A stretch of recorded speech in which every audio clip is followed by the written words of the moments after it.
Ce que je me disais. Un hommage réalisé et organisé par l'association Les Amis de la Rampe Louni Erzri.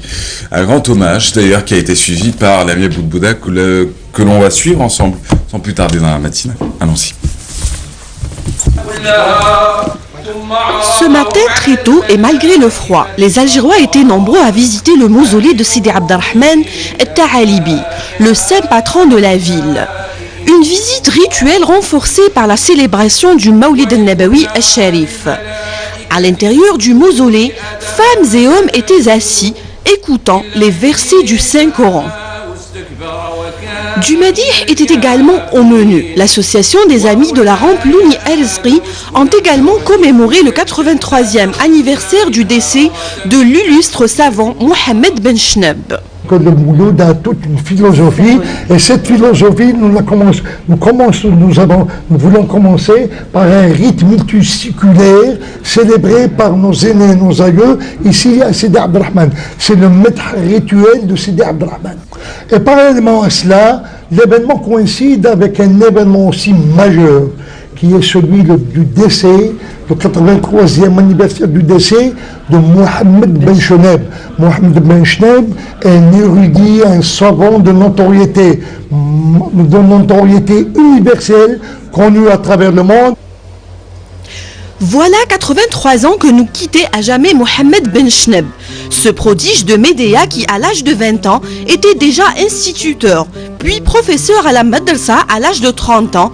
En 1909, il est chargé des conférences de l'enseignement supérieur. Il est, dès lors, l'un des rares lettrés musulmans de son époque à collaborer avec les orientalistes et arabisants français et étrangers. En 1905, il participera à Alger au 14e congrès des orientalistes ainsi qu'à celui d'Oxford. Polyglotte, il maîtrise plus de 10 langues. Mohamed Ben Chneb consacre également une grande partie de ses recherches à la société algérienne et ses pratiques culturelles et langagières.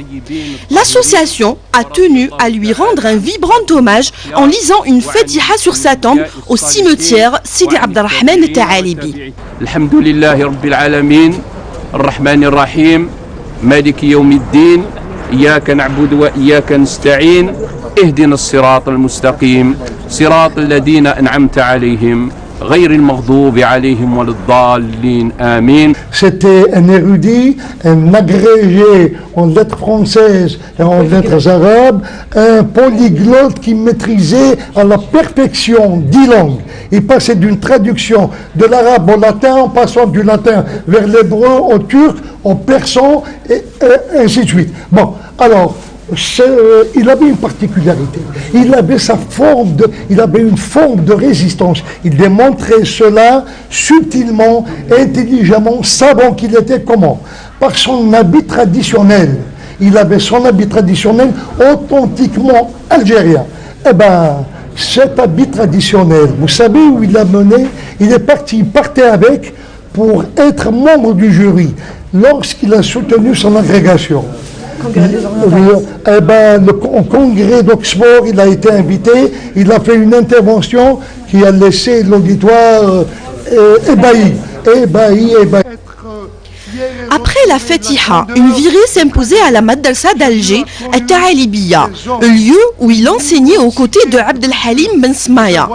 Mohamed Ben Chneb était un savant à l'ancienne, un érudit que toutes les disciplines passionnaient, un professeur émérité qui aimait professer en costume traditionnel, un personnage hors du commun, que Dieu l'accueille en son vaste paradis. Cette commémoration s'achèvera au palais El Menzah, siège de l'association où plusieurs professeurs et journalistes témoigneront du génie de Mohamed Ben Chneb.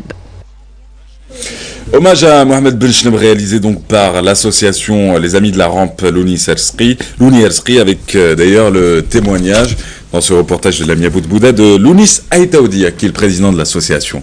Bonne matinée, restez avec nous. On avait parlé il y a quelques instants de Rachid Mourtari avec son 3e roman, L'Amante, avec Soraya Boudrich. Alors pourquoi j'avais dit défunt? Je vous donne l'explication très rapide.